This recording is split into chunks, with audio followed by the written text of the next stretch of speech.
रेगिस्तान की अनंत रेत के बीच एक नदी बहती थी, जीवन की धारा। यह थी और नाइल रिवर, और इसी नदी के किनारे जन्मी मानव इतिहास की सबसे रहस्यमयी और भव्य सभ्यताओं में से एक, प्राचीन मिस्र।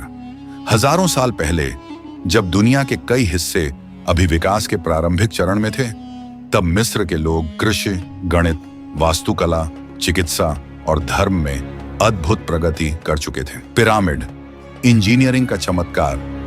मिस्र की रेत में आज भी खड़े हैं विशाल पिरामिड। इनमें सबसे प्रसिद्ध है ग्रेट पिरामिड ऑफ गीजा। लगभग 2560 ईसा पूर्व में बना यह पिरामिड विशाल और भारी पत्थरों के प्रयोग से तैयार किया गया था, जिन्हें अद्भुत सटीकता और गणितीय योजना के साथ जोड़ा गया। इतनी परफेक्शन के साथ कि आज भी इंजीनियर इसकी तकनीक पर हैरान हैं। यह केवल एक मकबरा नहीं था, बल्कि फराओ की मृत्यु के बाद उसकी आत्मा की यात्रा के लिए बनाया गया एक पवित्र स्मारक था। मम्मीकरण, मृत्यु के बाद जीवन की तैयारी। मिस्र के लोग मानते थे कि मृत्यु अंत नहीं, बल्कि एक नई यात्रा की शुरुआत है। इसलिए उन्होंने विकसित की एक जटिल प्रक्रिया, ममिफिकेशन, मम्मीकरण। इस प्रक्रिया में शरीर के अंगों को सावधानी से निकाला जाता था। शरीर को नेट्रॉन, प्राकृतिक नमक से सुखाया जाता था, फिर कपड़ों में लपेटकर सुरक्षित किया जाता था। इसका उद्देश्य था आत्मा के लिए शरीर को सुरक्षित रखना। शहर और जीवन। प्राचीन मिस्र के शहर अक्सर नाइल रिवर के किनारे बसे होते थे। घर मिट्टी की ईंटों से बने होते थे, गलियां संकरी होती थीं। शहरों के केंद्र में मंदिर, प्रशासनिक भवन और बाजार होते थे। धार्मिक जीवन और सामाजिक जीवन। प्राचीन मिस्र के लोगों का जीवन धर्म से गहराई से जुड़ा हुआ था। वे अनेक देवताओं की पूजा करते थे। सूर्य देव रा और मृत्यु के देवता ओसिरिस प्रमुख थे। मंदिर सिर्फ पूजा के स्थान नहीं थे, बल्कि सामाजिक और आर्थिक गतिविधियों के केंद्र भी थे। वे मृत्यु के बाद जीवन में विश्वास करते थे। इसी कारण ममीकरण जैसी प्रक्रियाएं विकसित हुईं। समाज वर्गों में बटा था। सबसे ऊपर फराओ और अधिकारी होते थे, जबकि नीचे के वर्गों में कारीगर, किसान और श्रमिक शामिल थे, जो समाज की नींव माने जाते थे। व्यवसाय और जीवन।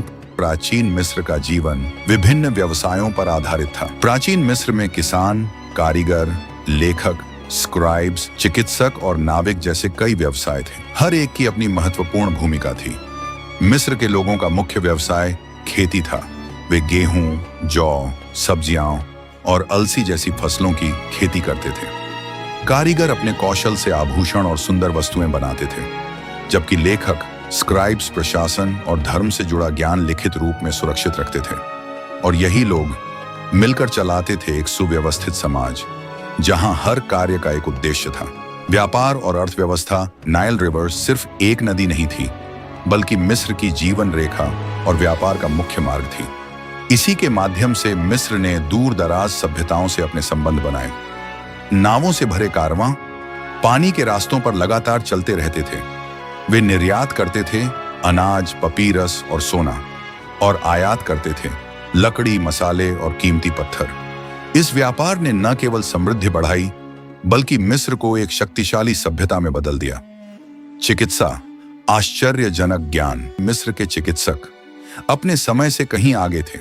वे जानते थे हड्डियां जोड़ना, घावों का उपचार करना और दांतों की बीमारियों का इलाज। इतना ही नहीं, कुछ प्रमाण यह भी संकेत देते हैं सरल सर्जरी और औषधीय उपचार भी करते थे। लेखन। ज्ञान की विरासत। ज्ञान को अमर बनाने के लिए उन्होंने बनाया पपायरस। यह पपायरस प्लांट से तैयार होता था। इसी पर लिखे जाते थे धार्मिक ग्रंथ, प्रशासनिक रिकॉर्ड, वैज्ञानिक ज्ञान। और इन सब को लिखने के लिए उन्होंने विकसित की एक अनोखी चित्रलिपि, हायरोग्लिफिक्स। सौंदर्य और स्वास्थ्य। मिस्र के लोग सौंदर्य और स्वास्थ्य दोनों का ध्यान रखते थे। वे अपनी आंखों के आसपास लगाते थे कोल। यह केवल सौंदर्य का प्रतीक नहीं था, बल्कि उन्हें तेज धूप से बचाता था और संक्रमण से भी सुरक्षा प्रदान करता था। कैलेंडर। समय का विज्ञान। मिस्र के लोगों ने 365 दिन का सौर कैलेंडर विकसित किया। यह कैलेंडर नाइल रिवर की बाढ़ के चक्र पर आधारित था और इसी नदी की लय तय करती थी खेती का समय, मौसम का क्रम और पूरे जीवन की गति। समापन। आज हजारों साल बाद भी प्राचीन मिस्र हमें चकित करता है। विशाल पिरामिड, रहस्यमयी ममियां, उन्नत ज्ञान और अद्भुत संस्कृति। प्राचीन मिस्र सिर्फ एक सभ्यता नहीं था, यह मानव बुद्धि, विश्वास और रचनात्मकता का अमर प्रमाण है।